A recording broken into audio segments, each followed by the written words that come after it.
Saya senang di penjara. Alasannya gue senang gimana? Karena ini sudah menjadi takdir Allah. Ini sudah menjadi ketentuan Allah, maka saya ridho dengan apapun yang Allah berikan terhadap saya. Ulah konten kontroversi, Gus Samsudin harus meringkuk di balik bui. Tapi Gus Samsudin seperti tak menyesali aksi yang membuat heboh peselancar di dunia maya hingga dicap menebar aliran sesat dan terancam dijerat pasal berlapis. Sosok Gus Samsudin yang dulu sempat mendulang riuh ketika berseteru dengan pesulap merah justru mengaku senang dan bahagia di penjara. Menyebut ini sebagai takdir sang pencipta, ada apa gerangan sebenarnya dengan Gus Samsudin? Saat banyak orang berkalang sesal dan meratapi keadaan saat berhadapan dengan bayang-bayang hukuman, mengapa Gus Samsudin mengaku senang? Pelan-pelan, jalannya pelan-pelan, jalannya pelan-pelan.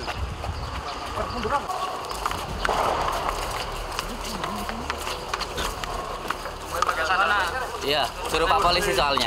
Ada yang mau disampaikan, Gus? Ada yang mau disampaikan?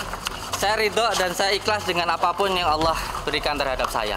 Kalau ini memang yang terbaik, saya ridho karena ingin mendapatkan ridho Allah. Saya senang di penjara. Komunikasi saya dengan Samsudin baik dan beliau sehat, semangat juga tampaknya.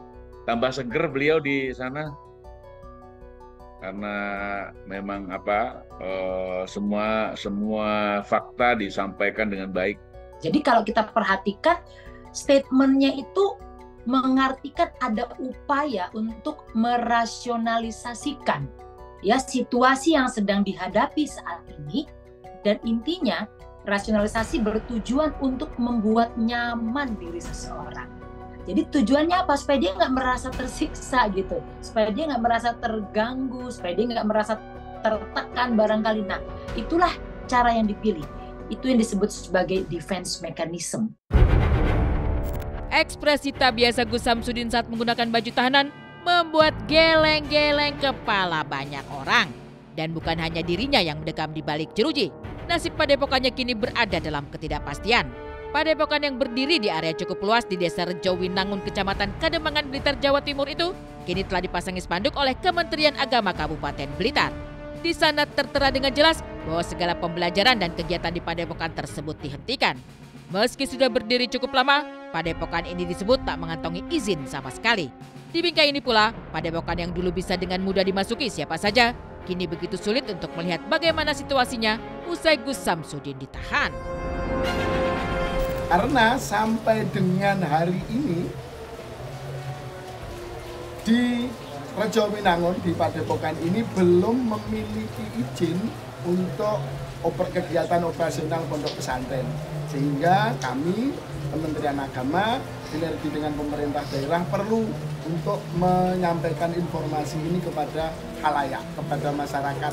Salah satu caranya selain sosialisasi, kami juga memasang papan pengumuman. Ini bukan serta-merta kita tutup hari ini atau dihentikan merupakan puncak daripada kejadian kemarin, tidak. Karena selama ini kita juga sering komunikasi dan intens untuk menciptakan suasana yang nyaman, damai di lingkungan Desa Rejonon pada khususnya dan Kabupaten Blitar pada umumnya. Nasib Gus Samsudin karena konten kontroversinya kadung tersebar luas di kanal maya, menyisakan cerita tentang perseteruannya bersama pesulap merah. Meski sudah lama bergulir, namun pesulap merah seperti tak pernah lupa dengan mantan lawan seterunya itu. Penahanan Gus Samsudin seperti jawaban tentang apa yang selama ini diungkapkannya terkait tipu muslihat sang lawan. Bahkan, pesulap merah tak lupa mengirimkan karangan bunga yang dipasang di depan gedung Direktorat Reserse Kriminal Khusus Polda Jawa Timur. Karangan bunga itu berisi sepenggal ucapan, terima kasih dan bravo kepada Polisi Republik Indonesia yang dibingkai lengkap dengan namanya Pesulap Merah. Dan lewat salah satu kontennya, pesulap merah tampak senang melihat kondisi Gus Samsudin sekarang. Dulu ia yang dilaporkan ke polisi, kini Gus Samsudin yang justru masuk bui. Tapi alhamdulillah sekarang sudah ditindak tegas oleh Polda Jatim. Terima kasih banyak Polda Jatim. Dan kalau kamu ingat juga, dulu Samsudin melaporkan pesulap merah.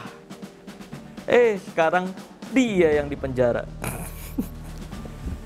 Jadi hati-hati ketika kamu memfitnah sebuah kejujuran. Allah ungkap hal tersebut. Luar biasa kan Allah kalau udah mau turun tangan dan menunjukkan mana yang benar, mana yang salah. Udah serem banget nih. Maka dari itu ketika kamu diingetin sama orang tua, sama manusia, sama teman kamu, sama sahabat kamu terhadap hal yang salah yang kamu lakukan, lebih baik dengerin, lebih baik perbaiki. Jangan sampai Allah yang turun tangan untuk memperbaiki atau nyentil keras hidup kamu. Sebelum heboh konten kontroversi, panasnya seteru Gus Samsudin dan pesulap merah di tahun 2022 lalu membawa banyak orang tergelitik penasaran tentang bagaimana sebenarnya aktivitas di Padepokan Gus Samsudin di Blitar sana. Dalam sorot kamera insert investigasi, padepokan di pinggir jalan yang tak terlalu bising oleh lalu lalang kendaraan itu tampak seperti pondok atau padepokan pada umumnya. Sekilas pandang, tak ada yang ganjil. Ada pekerja merenovasi sejumlah bangunan, ada aktivitas santri dan pasien menikmati hari dengan bermain voli, ada pula suasana pengajian di malam hari di sebuah musala yang berada di dalam area padepokan. Tak sedikit yang ikut pengajian di tengah heningnya malam.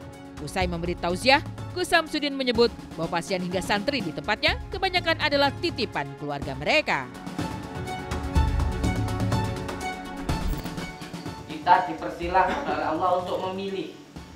Oleh karenanya santri ini perlu ketika di pesantren itu disenggolkan dengan yang gaib-gaib supaya apa? Kayak yang dititipkan oleh keluarganya, ada pasiennya juga itu yang dititipkan sama keluarganya. Selain dari memang ada beberapa anak yang dititipkan untuk mengaji di tempat ini. Ya terkadang ketika kita melakukan pengobatan, karena pengobatan itu kita menggunakan Al-Quran, intinya kita kembali ke khitah bahwa Al-Quran adalah syifa, Al-Quran itu adalah obat. Jadi ketika kita mengaji itu juga ya dengan sambil mengobati, gitu, sambil mendoakan. Suasana yang hadir hampir 2 tahun lalu kini nyaris menghilang sepenuhnya. Padepokan Gus Samsudin dipasangi pengumuman dari Kemendak setempat bahwa seluruh kegiatan di sana dihentikan. Lalu bagaimana nasib santri dan pasien hingga sejumlah orang yang masih berada di dalam area padepokan? Akankah mereka dibina atau justru akan dipulangkan ke kampung halaman masing-masing? Kita akan melakukan pembinaan terkait dengan apa-apa yang harus dicukupi dan harus dilakukan di dalam rangka untuk memenuhi aturan yang berlaku. Hari ini kami koordinasi dengan dinas instansi terkait untuk merencanakan pemulangan santri. Sesuai amanah surat daripada Bupati tersebut, kemudian di dalam juga masih ada warga yang ada di dalam. Secara otomatis nanti ada dari dinas terkait, yaitu dinas sosial, akan ada proses pemulangannya sesuai dengan daerah masing-masing.